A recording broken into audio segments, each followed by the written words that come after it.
Swallow Me Whole is a very effective and engaging piece of work written and drawn by Nate Powell and published at the end of 2008 by Top Shelf Productions. It's one of the best graphic novels that I've read in a long time, and I'm glad that I picked it up on a whim from my library. I'll be purchasing the book later in hopes of analyzing the symbolic imagery after some study and to monetarily support Nate Powell, a content creator I feel 100% comfortable with propping up. So, here's the review. Plot summary. Ruth and Perry are step-siblings who both experience hallucinogenic mental disorders. Ruth gets more focus. She's obsessive-compulsive and schizophrenic, while Perry is schizophrenic and hears compelling voices, which manifest as a wizard on the end of his pencil telling him to draw things. They live with their respective parents and Ruth's grandmother, who also appears to have had visions in the past, and these are starting to continue. The bulk of the story deals with Ruth and Perry's adolescence, and the separate moments where they are taken to a doctor to get a diagnosis about their condition. Ruth is correctly diagnosed, but Perry's condition is overlooked as just normal. Life continues for them until Ruth's condition begins to cause more problems in her daily life. Visuals. There are multiple literal and metaphorical symbols for mental disorders, as well as mental health.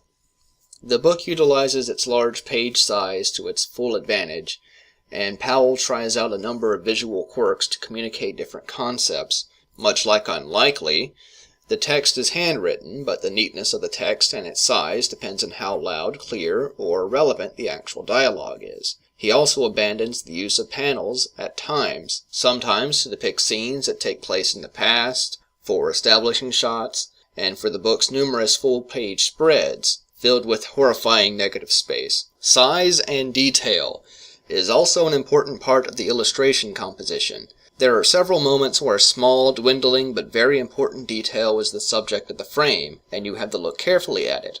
The book incorporates several moment-to-moment frame transitions that become subject to subject upon examination, or a second read. The character designs aren't extraordinary in and of themselves, but given how well the characters are fleshed out in a relatively short time, they'll stick with me. I will likely be doing an essay on the visual symbolism in this book, so there's a lot to chew on should you decide to check it out. Themes. Many of the thematic elements are expressed visually, and the final theme that the book rests on is sobering and horrifying in both its implications and its execution. It can, however, serve as a point of empathy for those with mental illness, and helps to lighten the stigma surrounding neurological conditions.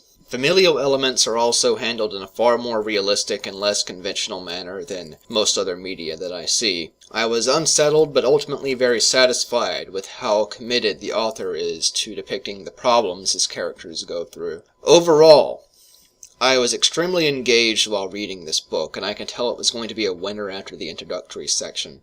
Nate Powell appears to be the type who tackles very deep and disturbing subjects against the backdrop of a rural or suburban setting in the Deep South, based on his other book, Any Empire. I have read a number of Southern authors who have a similar method and setting, what with being a deep Southerner and all, who had a number of English major friends and also read a number of his English professor's works, so Powell's tone and setting are very familiar to me. His willingness to give voice to people who are classically misunderstood also gives him a number of points